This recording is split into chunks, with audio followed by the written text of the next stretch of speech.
ఉద్యోగాలు దాని కథ తెచ్చుకుంటే ఒకరోజు చర్చ పెట్టండి వాసుదేవన్ గారు, వాలంటరీ ఉద్యోగాల మీద. నాకు చాలా డేటా వచ్చింది దాని మీద. రైట్, మనం చాలా సీరియస్ డిస్కషన్ చేస్తున్నాము. కొంత రిలాక్స్ అవటం కోసం కాసేపు కేఏ పాల్ గారు ఏం మాట్లాడారో చూసి మళ్ళీ వెళ్దాం మనం. కేఏ పాల్ గారు సూపర్ 6 మీద మాట్లాడారు, ఒకసారి చూద్దాం. కొంత మనం ప్రస్తుతం ఉన్న టెన్షన్ నుంచి రిలాక్స్ అవ్వచ్చు ఆయన మాట్లాడింది చూస్తే.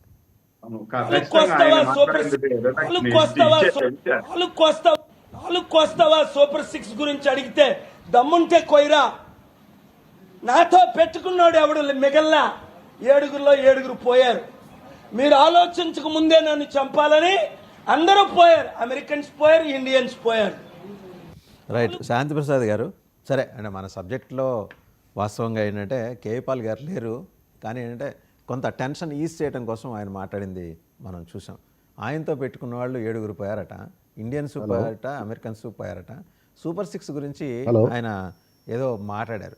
సరే, ఆ టాపిక్ పక్కన పెడితే ఇప్పుడు జగన్మోహన్ రెడ్డి గారి పాదయాత్రకు సంబంధించి మాజీ మంత్రి పేర్ని నాని గారు నేను చెప్పారు, ఒక డీటెయిల్డ్ పిక్చర్ ఇచ్చారు, ఒక రూట్ మ్యాప్.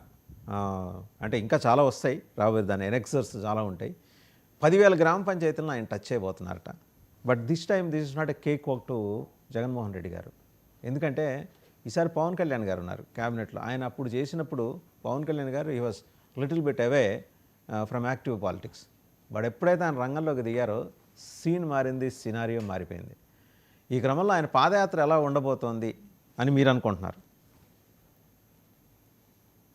ఇప్పుడు వాసుదేవన్ గారు, మీకు ప్యానల్లో ఉన్న సోదరులకు చూసినట్లు నమస్కారం. ముందుగా కొద్దిగా నాకు సిగ్నల్ ప్రాబ్లం ఉంది, దయచేసి నన్ను అర్థం చేసుకోండి. అప్పుడు మధ్యలో ప్లీజ్ అవుతుంది.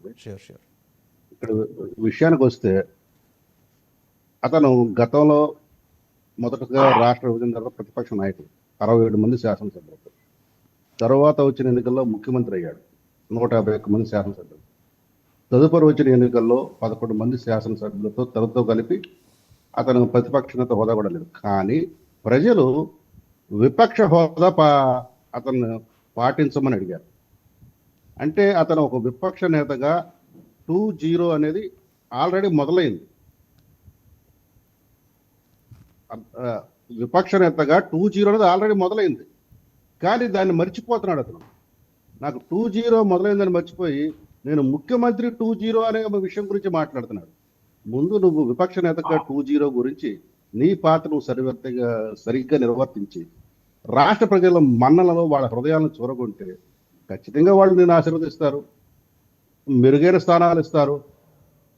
అప్పుడు నువ్వు ఎవరిని దేవరించాల్సిన అవసరం లేదు, హైకోర్టును కూడా అడగాల్సిన అవసరం లేదు నాకు ప్రతిపక్ష నేత హోదేమని. ఇది అక్కడికి వదిలేస్తే ఇక జనాల్లోకి వెళ్తానన్నాడు. వెళ్ళమనండి.